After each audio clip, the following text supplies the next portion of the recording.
It may seem like Apple is behind the competition a lot of the time. The company appeared to be slow to developments like widgets, bezel-less displays with camera notches and screens with high refresh rates. And with the iPhone 16 Pro, it appears to once again be late to the party, bringing generative AI features and a real button for the camera to its 2024 flagship. But if you will allow me to play therapist for a moment, I think it's not that Apple is slow, I think Apple is cautious, perhaps overly so.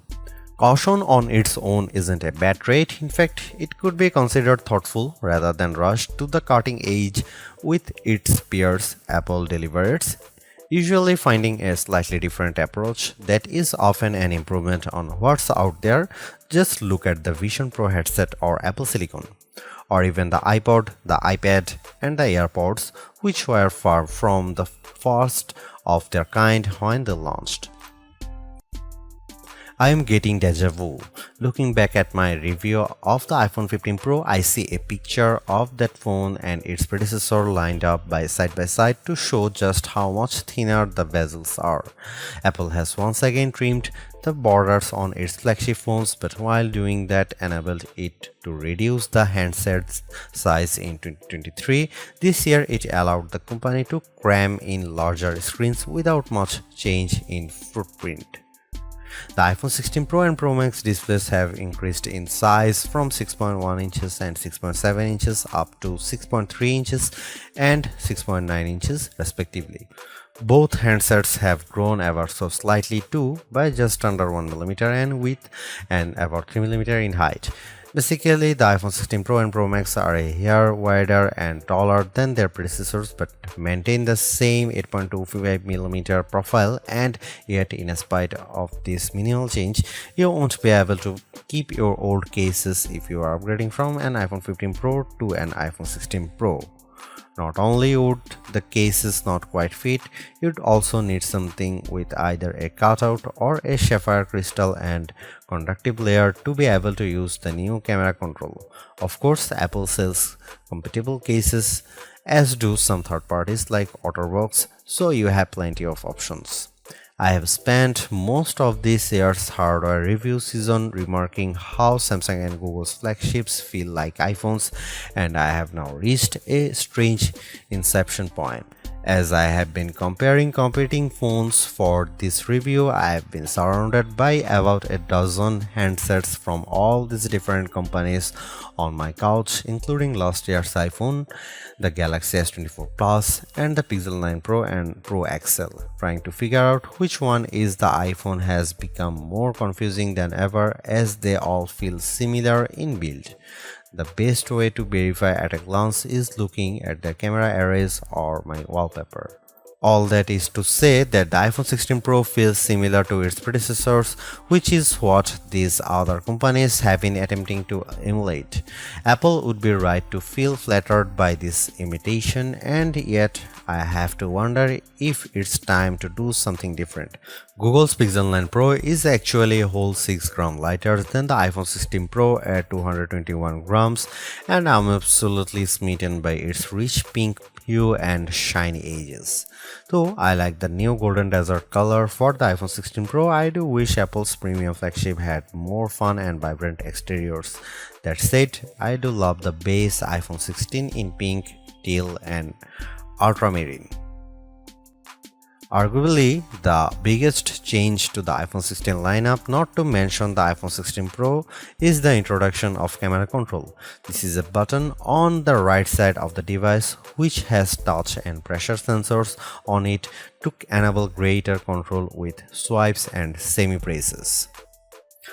One of the things this was supposed to do was let you push slightly on the button to trigger focus, similar to what half pressing a DSLR shutter button would do. That function won't be available at launch, so I can't say if it's effective. But by the large, camera control is a very Apple approach to a feature that has been around for years. From phones by Sony and Nokia with dedicated shutter buttons to Android handsets with hardware-based double-click shortcut, the notion of quick access to your camera without having to fudge with The screen is a popular one, for good reason too. I've hated having to swipe or long press the icon on my iPhone's lock screen in the past, and even though I could set the iPhone 15 Pro section button to open the camera, it just wasn't positioned well and I'd have to give up my mute button. So, Apple isn't breaking new ground with its hardware shortcut for a frequently used app, but it does do a few things differently. With the touch sensor, you can swipe on it to tweak things like exposure, zoom levels, and tone, and the half press still works as a way to select options or go back out of menus within the camera control interface. In theory, it's a nice way to make changes in the fly. In reality, there are a few issues and they largely have to do with placement. The button sits a little farther from the base of the phone than I'd like, so my fingers have to reach a bit more to press it, whether I was in landscape or portrait mode. This wasn't usually a problem when I had both hands free and could steady the iPhone with my other hand and readjust my grip. But if you are trying to take a quick shot with just one hand, the button's location can feel unintuitive. Of course, everyone has different finger lengths and ratios, so it's entirely possible that other people find this logical. It also depends on your grip. If you are cradling the bottom of the device in your palm, it's harder to maneuver. If you are covering part of the screen and reaching out for the button head on, it's slightly easier to use camera control. Still, even for those with the strongest claws, swiping and half pressing and double half pressing on the sensor is tricky. I was only ever really able to do that if I had my thumb holding up on the bottom edge and my middle ring and little fingers steadying the right end of the phone. Maybe this is a new camera grip I just need to relearn for this button.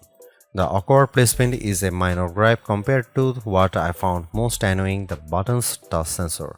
Not only was it difficult to swipe through different settings when holding the device with one hand, it also reacts to accidental touches and swipes.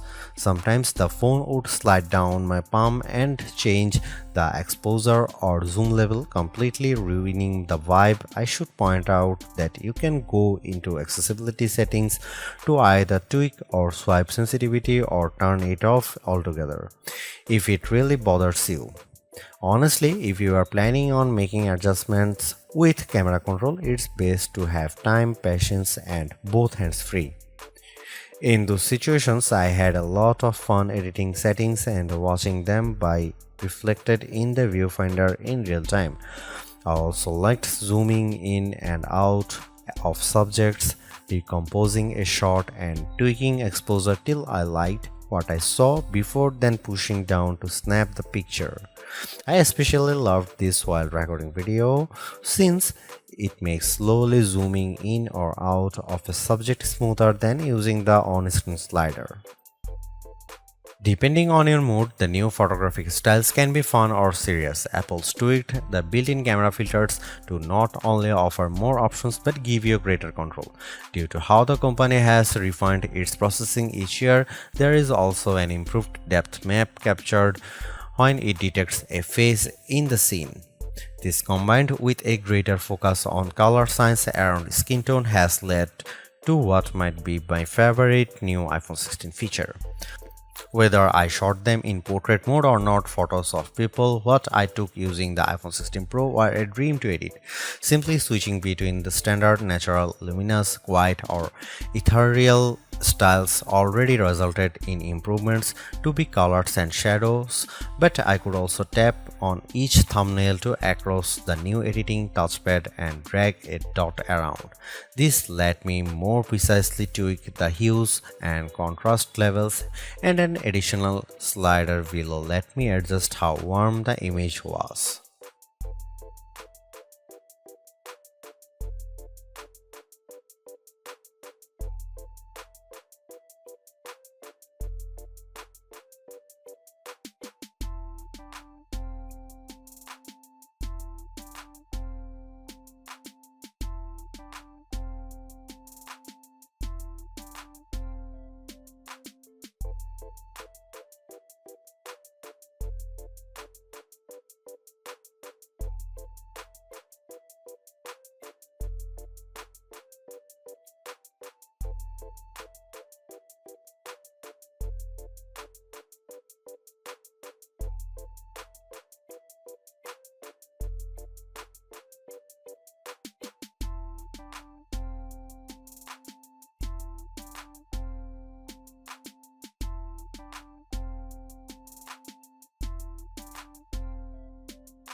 Apple's caution is sometimes warranted, especially at a time when mistrust of AI-generated content runs rampant.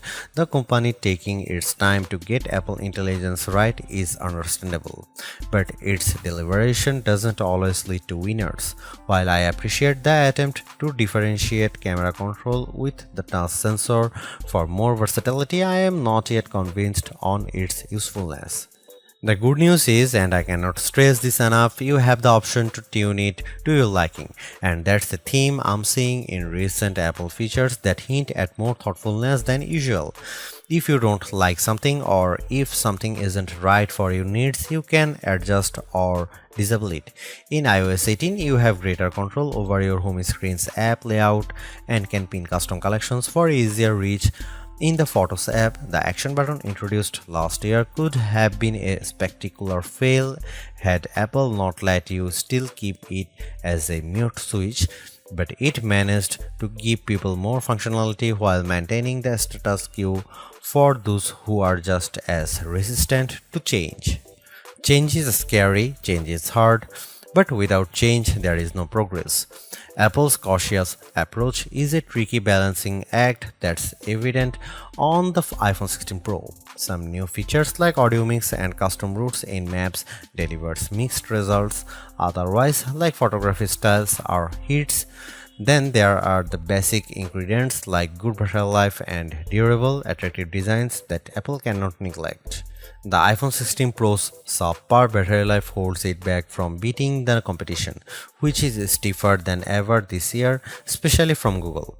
Luckily for Apple, most people who have iPhones are going to stick with iPhones. It's just easier. For those already sucked into the ecosystem, the iPhone 16 Pro are worth the upgrade from a model that's at least 2 years old. If you already have an iPhone 15 Pro, for the sake of our planet and your wallet, you might prefer to hold off on upgrading, especially since this year's devices aren't that much different.